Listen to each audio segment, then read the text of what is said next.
Well, those were the headlines that we're tracking for you this evening. Now, the Australian Parliament has ratified its free trade agreement with India. This is India's first FTA with a developed nation after a decade. Parikshit Luthra caught up with Barry O Farrell, the Australian High Commissioner to India, and he began by asking him about the free trade agreement and what this will mean for trade relations between the two nations. Take a look. Well, this is transformational for both India and Australia as we each harness our complementary economies to boost business, to grow jobs and opportunities for our citizens. For too long, the business-to-business relationship has lagged the rest of the relationship. And this agreement, which has gone through our parliament without dissent, reflecting the strong bilateral relationship Australia has with India, will put an end to that and grow the sort of relationship that will secure lasting friendships in the decades to come. Indian and Australian consumers will both benefit from the tariff and cost reductions on imported goods into their country from each of us, and that's a good thing for our citizens. Right. Give us a sense of how many products, how many sectors will enjoy duty-free access from India to Australia? Well, how long's a piece of string? And ultimately remember that this is only the end of the first innings.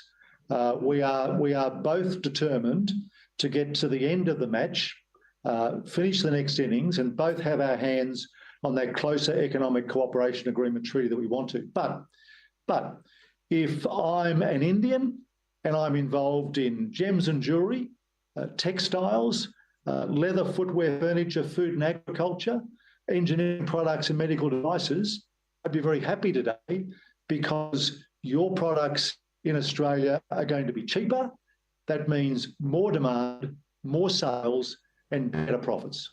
Right. Ambassador, on wine and spirits, give us a sense of the consensus that has been reached on alcohol exports, alcohol trade between the two countries?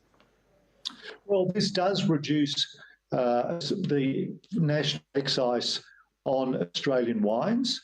So Indian consumers who wish will be able to have access to some of the best wines in the world that are made in Australia.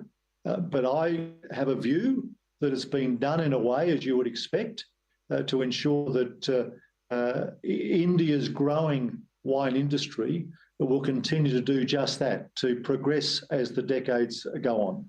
Right.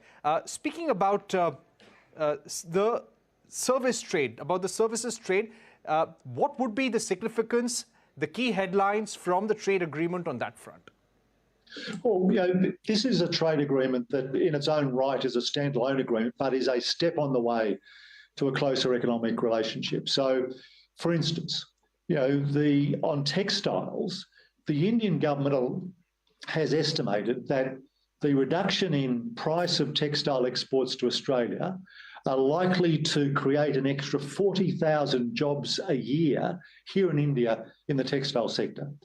The ratification of EFTA will also help India access Australia's critical minerals to drive forward the Modi government's plans to increase the manufacture of solar panels, electric vehicles and batteries here.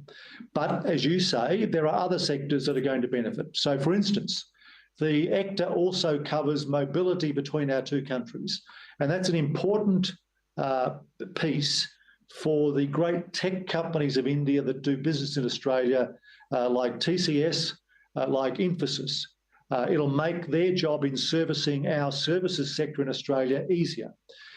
Those mobility changes will also give Indian students studying in Australia greater post-study work rights to enable them to come back to India when they've concluded their time in Australia, are ready to work and contribute to the Indian economy. And changes in relation to work and holiday visas will also help build important people-to-people links. So whichever way you cut this, it's good news, but clearly services, investment, digital trade and other issues will also be part of the second innings, that innings that will lead, hopefully, to that closer economic cooperation agreement both India and Australia desire. Right. If I were to ask you, will this give more access to Indian individuals when it comes to IT jobs in Australia? Will more students from India get more access, and by what measure? So yes, for two reasons. One is, as I say, the mobility changes affect make it easier for the companies like Tata and Infosys and others to send their skilled staff to Australia as well.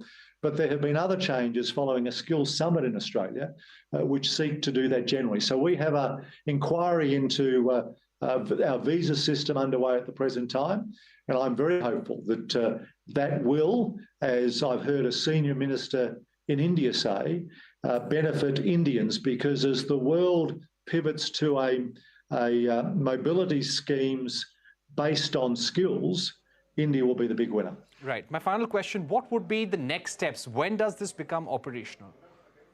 So it's passed our parliament. It is then able to be ratified within 30 days. So it's our expectation that this will be operational by the end of the year. But for that to happen, India has to undertake its ratification processes, and 30 days after that, their part of the agreement comes into effect. So Minister Farrell, Minister Goyal have worked overtime to get this through the Australian Parliament in record time, to try and deliver on the Australian commitment to get it done by the end of this year. And I have every confidence that Minister Goyal and his officials will do their work with the ratification of the Indian side to ensure that it becomes a reality.